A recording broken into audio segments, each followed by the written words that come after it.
eso, pero antes hay que repasar los resultados de la semana de la Copa Paraguay. Exactamente, 1 de marzo que ganó ante el Sport Colonial por 3-2, luego tuvimos el compromiso de Teniente Fariña de Cadacupé que se dio por 1-0 ante Juventud Ipanense. 5-2 fue el resultado. Atlético Colegiales que vencía a Oriental.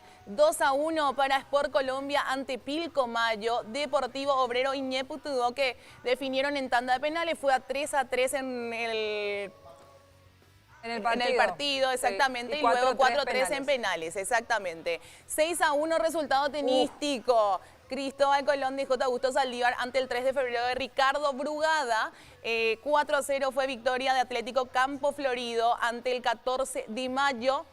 Olimpia de Itá hizo lo suyo, 5-0 ante Valois Rivarola. Y por último, 29 de septiembre que ganó 3-2 ante General Caballero. Ahí están los resultados entonces de la semana de la Copa Paraguay.